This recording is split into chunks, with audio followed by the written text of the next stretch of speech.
नमस्कार। कामना करता हूँ कि आप लोग सब ठीक होंगे। मैं आज बात करूँगा ट्रांसफ़र ऑफ पावर के 7 महानायक। उन्हीं में से एक हैं मंगल पांडे। जन्म 30 जनवरी 1827 बलिया उत्तर प्रदेश में पैदा हुए थे। बैरकपुर छावनी में बंगाल नेटिव इन्फेंट्री की 34वीं रेजिमेंट में सिपाही रहे जहां गाय और सूअर की चर्बी वाले कारतूसों और अंग्रेज़ों के खिलाफ विद्रोह का शंखनाद शुरू किया। जब एनफील्ड P53 राइफल में नई कारतूसों का इस्तेमाल शुरू हुआ तो हिंदू और मुसलमानों दोनों के लिए गंभीर और धार्मिक विषय था। इस बात ने सैनिकों के मन में अंग्रेज़ी सेना के विरुद्ध आक्रोश पैदा कर दिया। राइफल छीनने के लिए आगे बढ़े अंग्रेज़ अफसर मेजर ह्यूसन पर आक्रमण शुरू कर दिया और उनकी मौत हो गई। अगले अधिकारी लेफ्टिनेंट बॉब, उनकी भी मृत्यु हो गई। 18 अप्रैल 1878 के एक महीने के बाद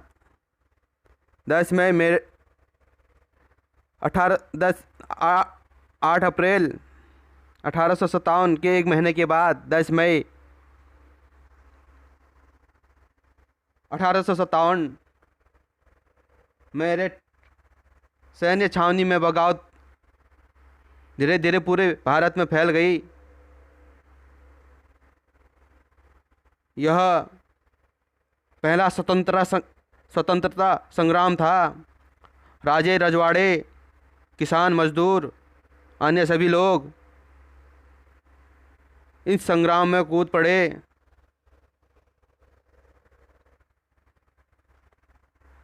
आगे बात करूं, इसी कड़ी में आगे रानी लक्ष्मीबाई। जन्म 19 नवंबर 1835 भदोनी वाराणसी।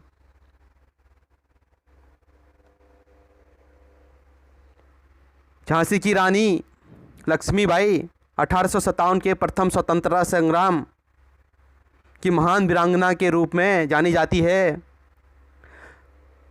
अंग्रेजों की भारतीय राज्यों को हड़पने की नीति के विरुद्ध उन्होंने हुंकार भरी अपनी झांसी नहीं दूंगी और अपने पीछे दामोदर राव, जो उनका पुत्र था, वो कसकर घोड़े पर सवार हो गई और अंग्रेजों के खिलाफ युद्ध का उद्घोष किया। भारतीय वसुंधरा को गौरवान्वित करने वाली झांसी की रानी वीरांगना लक्ष्मीबाई वास्तविक अर्थ में आदर्श वीरांगना थी। सच्चा वीर कभी आपत्तियों से नहीं घबराता, प्रलोभन उसे कर्तव्य पालन से विमुख नहीं कर सकता। लक्ष्य उदार और उच्च होता है, उनका चरित्र अनुकरणीय होता है। अपने पवित्र उद्देश्य की प्राप्ति के लिए वो सदैव आत्मविश्वासी, कर्तव्य परायण, स्वाभिमानी और धर्मनिष्ठ होते हैं। ऐसी ही थी वीरांगना लक्ष्मीबाई। आगे मैं बात करूं नेताजी सुभाष चंद्र बोस। 13 जनवरी 1897 में इनका जन्म हुआ। भारतीय स्वतंत्रता संग्राम के अग्रणी सेनानी, भारतीय राष्ट्रीय कांग्रेस के अध्यक्ष, आज़ाद हिंद फौज के सुप्रीम कमांडर। ICS की परीक्षा उत्तीर्ण करने के बाद सुभाष बाबू ने ICS से इस्तीफा दे दिया।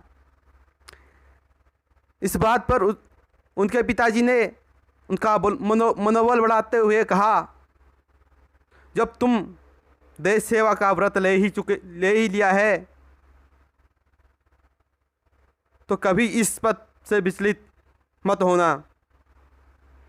इतनी बड़ी बात की उनके पिताजी ने दिसंबर 1927 में कांग्रेस के वरिष्ठ राष्ट्रीय महासचिव के बाद 1938 में उन्हें कांग्रेस का राष्ट्रीय अध्यक्ष चुना गया।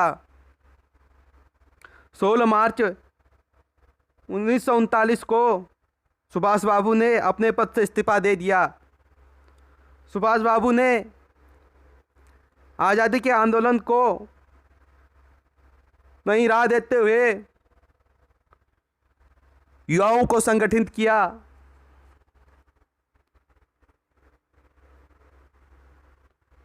इसकी शुरुआत 4 जुलाई 1943 स्वाधीनता सम्मेलन के साथ हुई। 5 जुलाई 1943 को आज़ाद हिंद फौज का विधिवत गठन हुआ। 21 अक्टूबर 1943 को एशिया के विभिन्न देशों में रहने वाले भारतीयों का सम्मेलन कर उनमें अस्थायी स्वतंत्र भारत सरकार की स्थापना कर नेताजी ने आज़ादी प्राप्त करने के संकल्प को साकार किया। अब हमारी आज़ादी निश्चित है, परंतु आज़ादी बलिदान मांगती है। आप मुझे खून दो, मैं आपको आज़ादी दूंगा। यही देश के नौजवानों में प्राण फूंकने वाला वाक्य था, जो भारत ही नहीं विश्व के इतिहास में स्वर्णाक्षरों में अंकित है।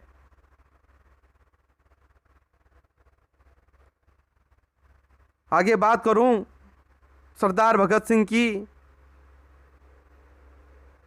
जन्म 28 सितंबर 1907 बाबरी पंजाब। नौजवान भारत सभा हिंदुस्तान सोशल प्रमुख, स्वतंत्रता सेनानी। उनका विश्वास था कि उनकी शहादत से भारतीय जनता और उग्र हो जाएगी, लेकिन जब वह जिंदा रहेंगे ऐसा नहीं हो पाएगा। इसी कारण उन्होंने मौत की सज़ा सुनाने के बाद भी माफ़ीनामा लिखने से साफ इनकार कर दिया था। उन्होंने समाज के कमज़ोर वर्ग पर किसी भारतीय के प्रहार को भी उसी तरह से सोचा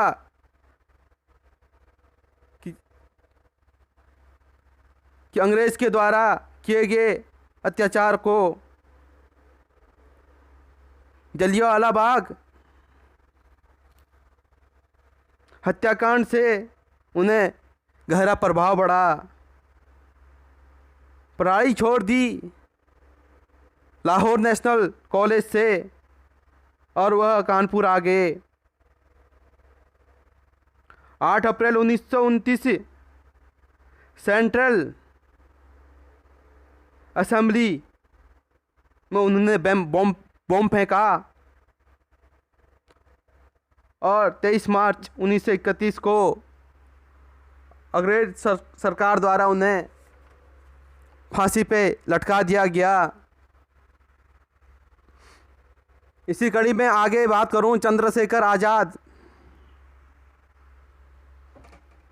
आज़ाद का जन्म 23 जुलाई 1906 भाभरा एमपी में हुआ था।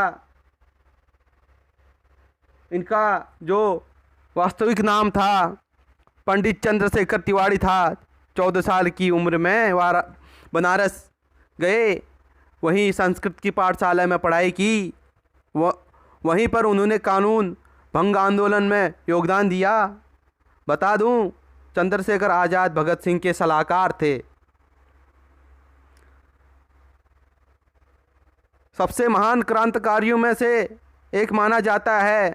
भारतीय क्रांतिकारी काकोरी ट्रेन कांड, 1926 वाइसरॉय की ट्रेन उड़ाने के प्रयास, 1926 में लाला लाजपत की मौत का बदला लेने के लिए सांस पर गोलाबारी की, अपना नाम आज़ाद, पिता का नाम स्वतंत्रता और जेल उनका निवास बताया जब उन्हें गिरफ्तार कर दिया गया।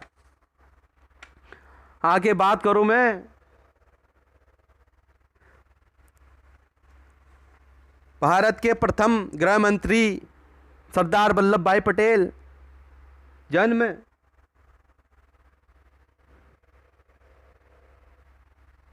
31 अक्टूबर 1875, नडियाल, गुजरात। लौह पुरुष माने जाने वाले भारतीय स्वतंत्रता संग्राम सेनानी और भारत के पहले उप प्रधानमंत्री। सबसे बड़ा योगदान बंटवारे के बाद भारतीय रियासतों को भारत में विलय का। इसके अलावा सूखाग्रस्त खेड़ा क्षेत्र के किसानों के लिए अंग्रेज सरकार से कर में छूट देने की मांग। अंग्रेज सरकार ने इस मांग की स्वीकार नहीं किया तो सरदार ने किसानों का नेतृत्व किया और अंग्रेज को झुकना पड़ा और उन्हें छूट देनी पड़ी। भारत के जब भारत कथाकथित आज़ाद हुआ तो उस टाइम पे अंग्रेज 565 रियासतों में भारत को बांट के गए थे।